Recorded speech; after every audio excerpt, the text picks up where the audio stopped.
SBS கல்லூரியில் படிக்கும் மாணவர்களுக்கு அரசு கல்லூரியில் இடம் ஒதுக்க வேண்டும் என்று அக்கல்லூரி மாணவர்கள் கோரிக்கை விடுத்துள்ளனர். கள்ளக்குறிச்சி எஸ்பிஎஸ் கல்லூரியைச் சேர்ந்த 14 மாணவர்கள் தங்களது பெற்றோருடன் எம்ஜிஆர் மருத்துவ பல்கலைக்கழக துணைவேந்தர் கீதா லட்சுமியை இன்று சந்தித்து மனு அளித்தனர். அந்த மனுவில் எஸ்பிஎஸ் கல்லூரியை நிரந்தரமாக மூட நடவடிக்கை எடுக்க வேண்டும் என கோரிக்கை விடுத்துள்ளனர்.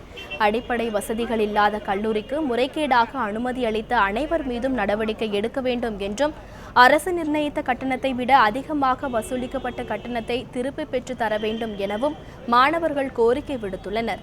அதேபோன்று எஸ்பிஎஸ் கல்லூரி மாணவர்களுக்கு அரசு கல்லூரியில் இடம் வழங்க வேண்டும் என்றும் மாணவர்கள் வேண்டுகோள் விடுத்துள்ளனர்.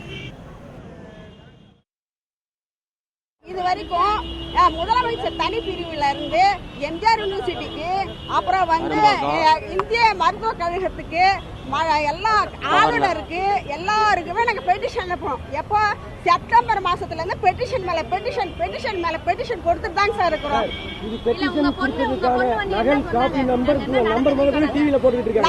நான் தாங்க மேடம் ஃபர்ஸ்ட் ஒரு நாள் என் பிள்ளை போன் பயந்து போய் தெரியாம எடுத்து போன் போடுறான். அவங்களுக்கு காலையில எல்லாம் போன் கொடுக்க மாட்டாங்க. 6 to 7 மட்டும்தான் அவங்க கையில போன் கொடுப்பாங்க. அதில் ஒரு நாள் மதியானம் ஒரு 3 மணி இருக்கும், போன் போட்டு, அம்மா எனக்கு நீ பழைய சாதம் இருந்தாலும் பரவாயில்லப்பா, நீ கொண்டு வந்து கொடுமா, நான் காலையிலேருந்து டீ தண்ணி கூட இல்லாமல் இங்கே இருக்கிறம்மான்னு சொல்லி எனக்கு ஃபோன் பண்ணான். ஃபோன் பண்ண உடனே நான் இவங்களுக்கு ஃபோன் போட்டு கேட்குறேன், இதை என்னங்க மேடம் நீங்கள் ஒரு காலேஜ் நடத்துறீங்க, ஒரு ஹாஸ்டலில் பிள்ளைங்களுக்கு சாப்பாடு இருக்குதா இல்லையான்னு கூட தெரியாமல் இந்த மாதிரி பண்ணுறீங்களேன்னு கேட்டதுக்கு, அது ஏங்க ஒரு நாள் சாப்பிடலன்னா என்ன ஆகும்? ஒன்றும் ஆகாது, ஏன் இந்த மாதிரி ஒன்றும் அதெல்லாம் என்ன ஒன்றும் ஆகாது, நீங்கள் என்ன இதுக்கெல்லாம் போய் ஃபோன் பண்ணிட்டுருக்கீங்க, எனக்கு எப்படி நீங்கள் ஃபோன் பண்ணலாம்? நான் கலெக்டர் இந்த மீட்டிங்கில் இருக்கிறேன். அவங்க டெல்லியில் மோடி என்னது மோடி ஆஃபீஸில் இருக்கிறேன், இந்த மாதிரி நேரத்துல எனக்கு ஃபோன் போட்டுட்டு இருக்கிறீங்க, டிஸ்டர்ப் பண்ணுறீங்க அப்படின்னு சொல்லிட்டு கட் பண்ணுறாங்க சார். அவங்க மாணவர்களின் கோரிக்கை தொடர்பாக முதலமைச்சரின் கவனத்திற்கு கொண்டு சென்று தீர்வு காணப்படும் என்று மருத்துவ பல்கலைக்கழக துணைவேந்தர் கீதா லட்சுமி தெரிவித்துள்ளார். மாணவர்களின் நலனை கருத்தில் கொண்டு அவர்களின் படிப்பு பாதிக்காதவாறு ஆவண முயற்சி எடுக்கப்பட்டு வருகிறது. இது மாண்புமிகு அம்மாவின் அவர்களின் கவனத்திற்கு எடுத்து செல்லப்பட்டுள்ளது.